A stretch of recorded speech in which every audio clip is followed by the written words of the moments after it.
is a community education production brought to you by the Bar Association of Montgomery County and the Montgomery County, Maryland Bar Foundation.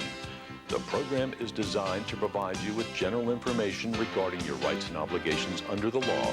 It is not intended as specific legal advice. You should discuss the facts and circumstances of any particular matter with your own attorney and obtain advice specific to your case. The participants are local attorneys who have volunteered their time to bring you this program. We hope you find it informative and beneficial.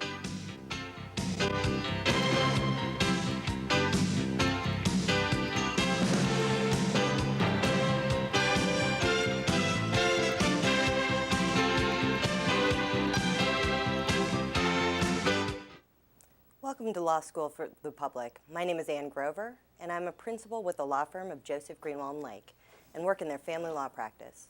Recent stories of traffic stops ending in tragedy have filled local and national news. Today, we will discuss what is involved in a traffic stop and what your rights are, plus the do's and don'ts to help you navigate traffic stops. To help us through this topic, we have two lawyers as guests. Catherine Getty works at the Montgomery County State's Attorney's Office. Prior to that, she clerked for the Honorable Terrence McGann in the Montgomery County Circuit Court. Catherine spends the majority of her time in the Montgomery County District Court handling misdemeanors and some felony cases.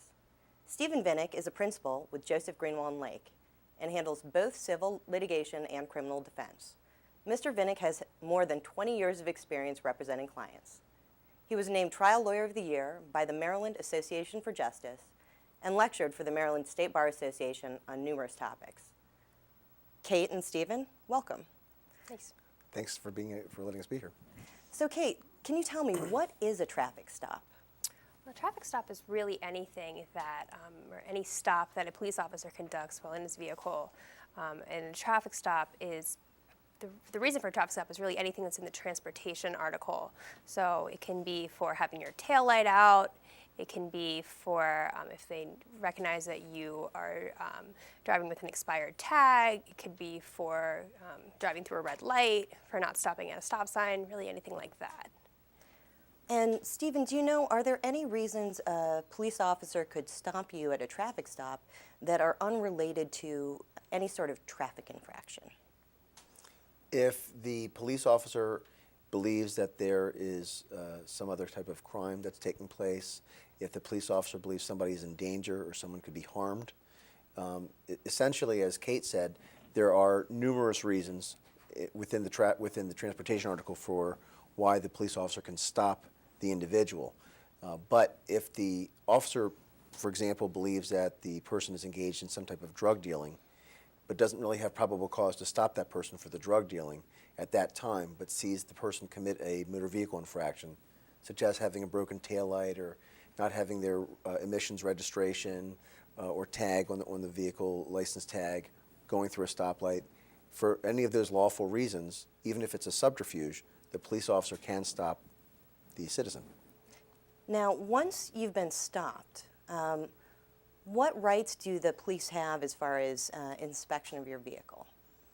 So a police officer has a lot of rights to go up to your car. They can ask you, once they go up to your car, they can ask you for your license and registration, anything pertaining to the stop. But once they go up to your car and any observations they make pertaining to that, then they can investigate further. So for example, what we see a lot is driving under the influence of alcohol. Initially, they might make a stop for, failing to stop at a red light. And they go up to the car and they smell the odor of alcohol, or they see bloodshot eyes. At that point, they can pull you out of the car. They can make a further investigation into whether or not you're driving under the influence of alcohol. The same thing they can do with if they go up to the car and they see any indication that you're, either under the influence of drugs or you have drug paraphernalia in the car. They can search your car at that point, for any indication of narcotics. It's a very fluid process. Right. So once the stop is made, the probable cause can continue to be gained by the police officer to conduct further investigation. So what rights do you have if let's say the police officer wants to look in your trunk, but you don't want to let the police officer search your trunk? Do you have the right to say no? Yes, you do. You have the right to say no. If the officer has probable cause that your there's something in the trunk, contraband or some other evidence of a crime, the officer will typically ask the suspect to consent to a search. If the suspect declines, and the suspect can decline, then what the officer will then tell this person usually is, we're going to secure the car, we're going to get a search warrant for the car, and at that point, we'll search the trunk, and then we can figure out exactly what's going on. And one of the things that we see a lot, especially nowadays, is when an officer comes up to the car, the officer smells the odor of marijuana, burnt marijuana, fresh marijuana. At that point, the officer has probable cause to search the car for any sort of evidence of marijuana. Courts have held that that's probable cause, and they can search the vehicle whether or not you give consent. So even if you say at that point, I don't want you to search my car, the courts have held that that doesn't matter. At that point, the officer can go into your car and search for any indication that you have marijuana in your car.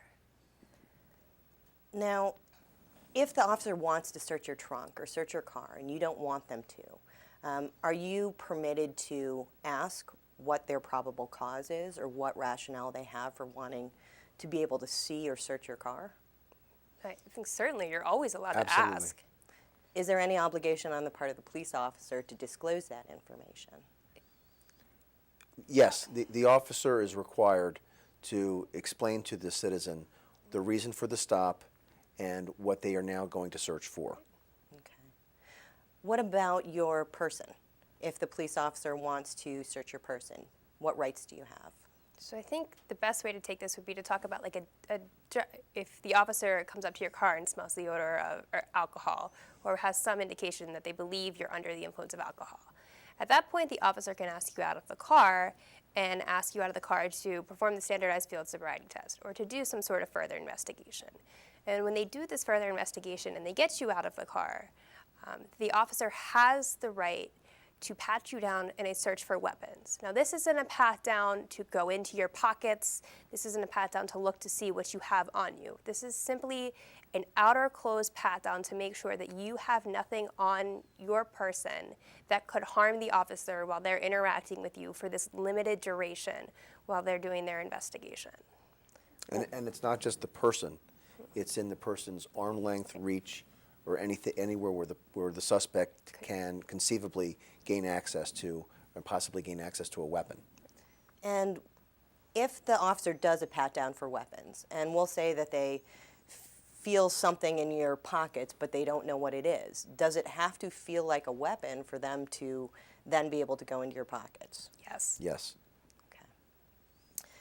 As far as questions that the officer asks you at a traffic stop, are you obligated to answer all of the questions? Steve? Yes, you have to answer the questions. One of the things I think that people unfortunately forget is that you don't have a right to drive. You have a privilege to drive. And that privilege is granted to you by the state of Maryland or by the Motor Vehicle Administration of the state of Maryland. If you've been lawfully pulled over by a police officer who's now conducting an investigation, you have a broken tail light, you have a broken brake light, you've gone through a red light, could be for any reason, and the officer wants to ask you questions, you have to answer those questions. If you don't, then that contributes at that point to the officer getting more probable cause in terms of why is this person not answering questions? Is the person impaired in some way? Is the person driving a stolen vehicle? Is there something else going on? And I think what sometimes we forget is that when you are pulled over on a traffic stop, you are seized. Anyone in the car is seized by the police officer. Now, it could be for a limited duration. It is for a limited duration, and it's for the limited duration of the traffic stop. But the officer has seized you to conduct their investigation. And it might be an investigation into a taillight, a broken taillight. And all of those questions could be do you have your license and registration? Can I see them? And then they're going to take you on, send you on their way. It might be for, a further follow-up if they get probable cause. If through their questions that they ask you, that they develop some other line of questioning that they need to ask before they can send you on their way. But you do have to answer them. Okay. What about a traffic stop involving some sort of alcohol or drug use that has been suspected? You've said that you've got to get out of the car if the officer asks you to. do you have to undergo any sort of sobriety tests once you're out of the car? You never have to undergo the sobriety test. You can decline. You can lawfully refuse the field sobriety test. The officer can ask, and you can decline. You do not have to take them. But the officer, the trained police officer, through their training, knowledge, and experience, can make determinations based on what they see, they smell, you're driving, anything else, anything in the car, anything like that. And based on those observations, they may be able to determine that they believe you're under the influence of alcohol. So even if you don't take the field sobriety test, you can still be arrested. For example, to follow up on that, the person who gets pulled over and is asked to step out of the vehicle and stumbles and trips every time they try to step out of the vehicle and can't seem to get their balance, and then refuses the field sobriety test. All of the observations that the arrested or the seizing officer is making can go into that officer's probable cause determination to say that this person appeared to be impaired or intoxicated. Additionally, on the side of the road, many, if not most, police officers have what's called the preliminary breath test, or the PBT, and that's what a lot of people think of as the breathalyzer. The preliminary breath test is not the breathalyzer. The breathalyzer is a machine or an instrument that is at the station.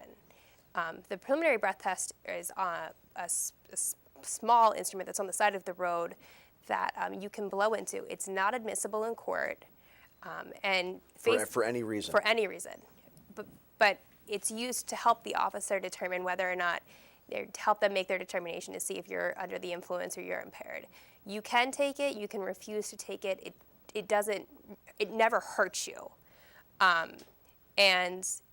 but that can factor into the officer's determination as to whether or not they want to arrest you or take you back to the station.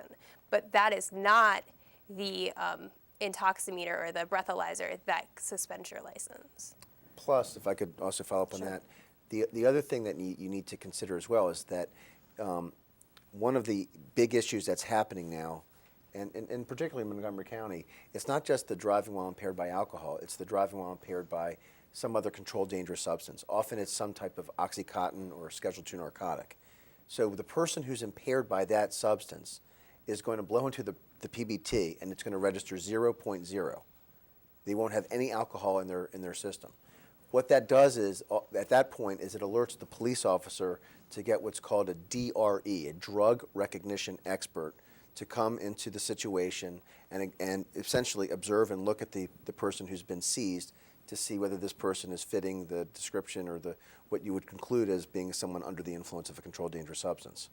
And do those experts come to the side of the road at a traffic stop? They may come to the side of the road. They'll come to the station. A lot of times they'll come to the station and they'll administer a DRE exam at the station. And it's a more comprehensive exam to determine what, if anything, the person is under the influence of. And it's actually pretty reliable. It can tell you, based on a list or a set of criteria, what kind of drug that they're under the influence of.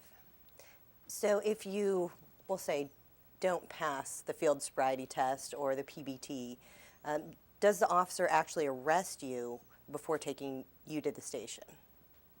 Yes. Yes. It's at the officer's discretion. The officer has a great deal of discretion. The officer can arrest you at the side of the road, or the officer can say, I've got probable cause, I'm going to take you back to the station, let's figure out what's going on. So you don't have to be arrested to be taken to the station? Right. Great. And you don't have to, one of the myths is that you don't get arrested until after you blow into the breathalyzer or the intoximeter. That's not true.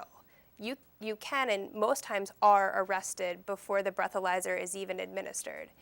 In Montgomery County or in Maryland, what happens is once you get arrested, you are taken back to the station and you're advised of your rights via what in Maryland we call the DR-15 form. And that's a form that explains to you all of your rights. It explains to you what happens if you choose to refuse the breath test. Explains to you how your license could and will be suspended if you refuse the breath test. And depending on what your breath test result is, it tells you what those penalties are as well. And then gives you the opportunity to refuse or submit to the chemical test. At that point, you get to take the breath test. And based on the breath test, then you are subject to another charge if you blow above .08 or higher. And let me say this also. Sure. The question I get asked as a defense lawyer more often than any other question is, if I'm stopped and the officer who's stopping me suspects that I'm under the influence of some type of alcohol, should I blow into the breathalyzer? And my answer is, in this area, the metropolitan area, if you have no prior offenses and you absolutely need to drive, blow into the breathalyzer, because the penalty for not blowing into the breathalyzer is typically much greater. How is that? If you blow into the breathalyzer and your result is between a .08 and a .15, and you're a first-time offender, you can get what's called a modified or restricted driver's license, which will allow you to drive to and from work for employment purposes, to and from any alcohol or drug treatment or education programs, and for medical appointments. It will allow you to drive for those limited purposes. If you refuse to blow into the breathalyzer, it's an automatic 120-day suspension. You cannot have a restricted driver's license. You cannot drive for those particular purposes. What you can do is, if you don't want to take the 120-day suspension, is agree to have the ignition interlock device installed on your car for a minimum of 1 year. And all of these suspensions we're talking about, they are the MVA suspensions. Now, that's not through the court, that's through the MVA. So it doesn't even necessarily depend on what happens with your case. Right. You could hire someone like Steve and get out of whatever happens in your case. But the MVA could still suspend you. You could still have to have an interlock on your car. And the MVA doesn't care what happened to your case. And actually, that's a great point. When a person is stopped and is for driving while under the influence of either alcohol or some other controlled dangerous substance, and then they're cited for that, they're given citations and arrested for that, that actually initiates two cases. There's the court case, and that's where you'll meet a prosecutor such as Kate, and then also the MVA case, which is the administrative penalties and what could happen to your driver's license or your driving privileges. So even though you may get the interlock or get an automatic suspension with the MVA, you could still be criminally prosecuted and have further repercussions through the court system? Absolutely. Could and still probably will be. So what if, for example, you're driving home, you're under the influence, and you crash into your garage? If you're on your property, can the officer still make a quote-unquote stop and come investigate on your property? Yes. Yes. It depends on a lot of factors. It depends on the situation, but what the officer needs to do is ascertain whether the person drove or had the vehicle under that person's control while that person was under the influence of some either alcohol or some other controlled dangerous substance. It's really a judgment call with the officer. There's no hard or fast rule. With your example, there's two examples actually that Kate and I have discussed before. The person who leaves a bar and knows that they're drunk and should not and cannot drive and gets into their car, goes into the back seat and sleeps it off, that person's not going to be cited for driving while intoxicated. There's no evidence that the car was ever under his control. The engine's not warm. The key's not in the ignition. There's lots of different factors that the officer can use to make the determination that the person didn't drive drunk, as opposed to the person who leaves the bar, same situation, decides, I think I can drive, goes ahead and drives a half mile, realizes I should not be driving, pulls to the side of the road, and then an officer drives by and sees the person pulled on the side of the road and makes the determination, the only way you got from point A to this point is by driving this vehicle. It had to have been under your control, and at this point I've got authority to further investigate.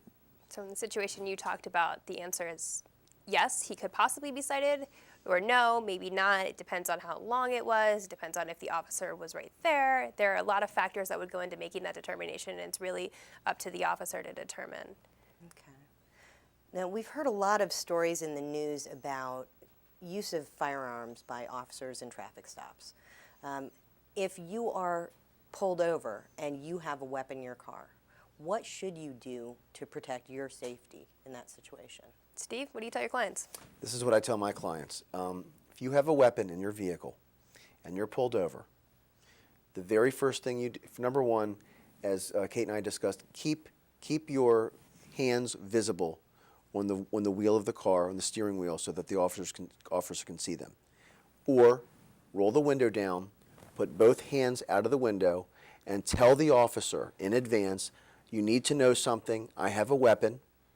Tell the officer where the weapon is located, what the weapon is, and then you need to follow every single direction at that point that the officer is going to give you. Because at that point, the most paramount issue to the officer is his or her own safety.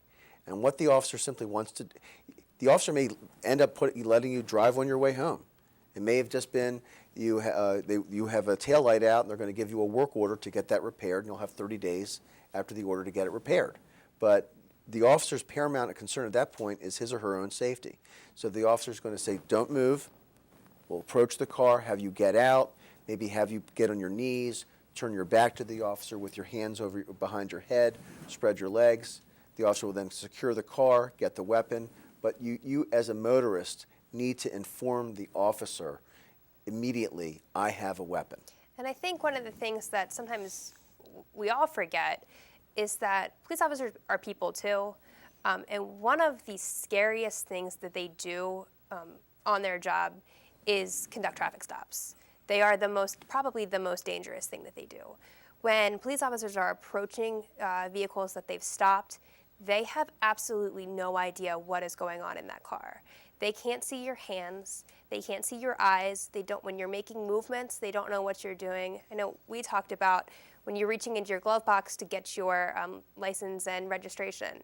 They don't have any idea that you're reaching for your license and registration. It might be something as innocuous as that, but on the side of a road, the officer doesn't know if you're reaching for that or you're reaching for a weapon. So there is that heightened sense of awareness and fear while they're walking up to the car. As soon as you can allay those fears as the motorist, they understand that you are scared, but they are scared too. And as soon as everyone can allay each other's fears, the traffic stop will go so much better. And you are both working with each other to kind of get everyone home safely. And one of the things people forget also is in the brief time from when the officer leaves the cruiser to approach the vehicle that's been stopped, the officer is at that point at his or her most vulnerable. That's why it's vital, absolutely vital.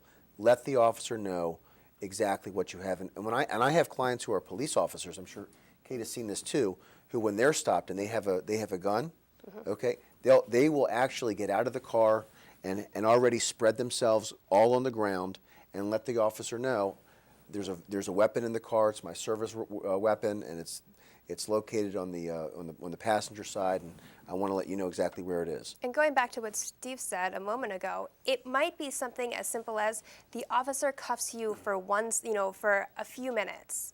He just handcuffs you for those few moments where he can go secure the weapon. He or she can go secure the weapon. As soon as he or she secures the weapon, uncuffs you. It's just that brief moment where they can secure the scene, and once they know the scene's secure, they uncuff you. So should people actually get out of their vehicles when they're No, stopped? no. Okay. Mine was an example if the person being stopped was a police officer. Okay. They should, at the most telling thing for a police officer is if you have your hands out the window, there's nothing in them, and you're announcing to the officer, I have a weapon and this is where it is, that's what the officer wants to see, because the officer wants to make sure there is nothing that's going to happen which could compromise his or her own safety. And what types of weapons have to be disclosed or should be disclosed in a situation like that? I would disclose any weapon you have. Anything. Yes. Anything. Then it's a judgment call for the officer. At that point, the officer can make their call whether they want to do anything with it.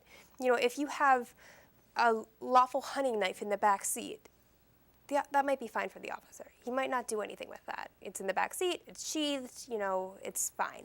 Okay, that's all the officer needs to know is that it's there.